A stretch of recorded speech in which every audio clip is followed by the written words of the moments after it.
पाठ 8। बल्लू हाथी की बालवाड़ी। दृश्य 1। जंगल का दृश्य। जानवरों की सभा। बंदर, बल्लू हाथी, भालू आदि सभी जानवर सभा में मौजूद। शेर, जंगलपति और खरगोश मंत्री के आसन पर। हमें शिकारियों का मिलजुल कर मुकाबला करना होगा। उन्होंने कितने ही जानवरों की नस्ल खतरे में डाल दी है। हाँ, चीतल जैसे जानवर गिनती के बचे हैं। चीता तो जैसे खत्म ही हो गया है। हम शेर भी खतरे में हैं। महाराज, आज्ञा हो तो एक समस्या कहूँ। भालू भाई, आपको मालूम है कि अब जंगल में लोकतंत्र है, राजा प्रथा नहीं है। मुझे महाराज क्यों कहते हैं? महोदय कहिए। खैर, अपनी समस्या बताइए। यह समस्या हम सब की है। हम जब बाहर जाते हैं तो छोटे बच्चों को घर छोड़ना पड़ता है। डर लगता है कि कहीं शिकारी उन्हें ले न जाएं। यह समस्या तो बड़ी गंभीर है। मैं भी इस समस्या से जूझ रहा हूँ। एक तरकीब है। एक सुरक्षित स्थान ढूंढकर सभी बच्चों को वहां छोड़ें, जिनकी देखरेख हम में से कोई करे। सब बच्चे एक साथ? मुझे डर है, पर बच्चों की जिम्मेदारी कौन लेगा? आप? पहले तो आपको देखा नहीं। मैं दुखियारा हाथी हूँ, यहीं पैदा हुआ था। शिकारी मुझे पकड़कर ले गए। मैंने पूरी जवानी मालिक की सेवा में खपा दी। बूढ़ा हो गया तो पहले जैसा चला नहीं जाता था। इस पर महावत अंकुश गाड़ देता था। यह तो जुल्म है। बुढ़ापे का ख्याल तो करना चाहिए ना। आदमी केवल अपनी सोचता है, वह तो अपने बड़े बूढ़ों का भी अपमान कर देता है। ऐसे में मैं क्या उम्मीद करता? स्वार्थी, ना समझ।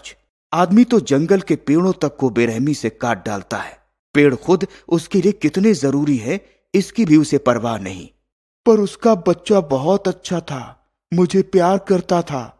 मुझे मार पड़ती तो वो मेरे पास आता, मेरी सूंड सहलाता, लिपटता, चोरी से लाया चूरमा खिलाता और कहता, मैं बहुत छोटा हूं ना, इसलिए तुम्हारी मदद नहीं कर सकता। अच्छा, मेरी आपसे विनती है कि मुझे कोई काम दे ताकि मैं इज्जत की रोटी खा सकूं। ठीक है, पर वह काम क्या हो सकता है? बच्चे मुझे बहुत प्यारे हैं और बच्चे भी मुझे प्यार करते हैं। मैं उनकी अच्छी देखभाल करूंगा। मैं कोई सुरक्षित स्थान देखकर बालवाड़ी बनाऊंगा। बड़ी अच्छी बात है। आप बालवाड़ी बनाएं और जंगल के सभी जानवरों के बच्चों की देखभाल करें। मैं आपका आभारी हूँ। अब इस बूढ़े का समय भी अच्छा कट जाएगा। क्या हम आपको बल्लू दादा कह सकते हैं? हाँ हाँ, क्यों नहीं। दृश्य 2। नदी किनारे घने पेड़ों के बीच बल्लू हाथी की बालवाड़ी। बच्चे उछल कूद कर रहे हैं। एक दो बच्चे रो भी रहे हैं। बल्लू दादा बच्चों को प्यार से चुप करा रहे हैं। तभी भालू अपने 2 शरारती बच्चों को लेकर आता है। बल्लू दादा, ओ बल्लू दादा, लो संभालो इन शैतानों को। अरे, बच्चे शरारत नहीं करेंगे तो क्या हम करेंगे? आओ बच्चों, इन्हें तो मैं खूब कहानियां सुनाऊंगा। सच बल्लू दादा?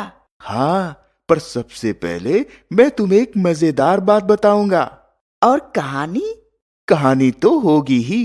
पहले खेल कूद तो लो ताकि शरीर में चुस्ती फुर्ती आ जाए। हम जल्दी से खेल कूद कर आते हैं।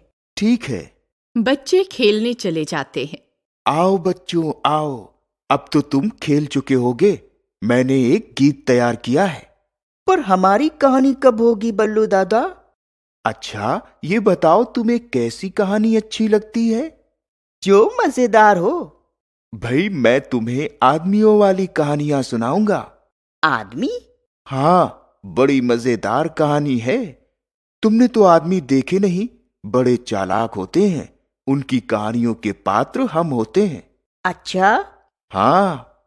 बल्लू दादा, सुनाइए ना। हाँ, सुनाऊंगा। पहले कुछ खा पी तो लो। मुझे बहुत भूख लगी है। हमें भी। तो जाओ, मिल बांट कर खाओ। बच्चे चले जाते हैं। थोड़ी देर में खरगोश का बच्चा रोता हुआ आता है। बल्लू दादा, लोमड़ी बच्चा मेरा खाना खा गया, अब अपना खाना मुझे नहीं देता। बुरी बात है। क्या तुमने खरगोश का खाना खाया? ये तो अच्छी बात नहीं। माफ कर दीजिए बल्लू दादा। शाबाश, बच्चों, क्या तुम चाहते हो कि खरगोश भूखा रहे? नहीं। सब बच्चे अपने खाने में से थोड़ा थोड़ा निकालकर खरगोश को देते हैं। बच्चों, शाम हो गई, तुम्हारे माता पिता आ गए हैं। कहानी तो अब कल ही सुनाऊंगा। सभी जानवर खुश हैं। बच्चे कूदते फांदते चल पड़ते हैं। अलविदा बल्लू दादा, कल फिर मिलेंगे। दिव्यक रमेश।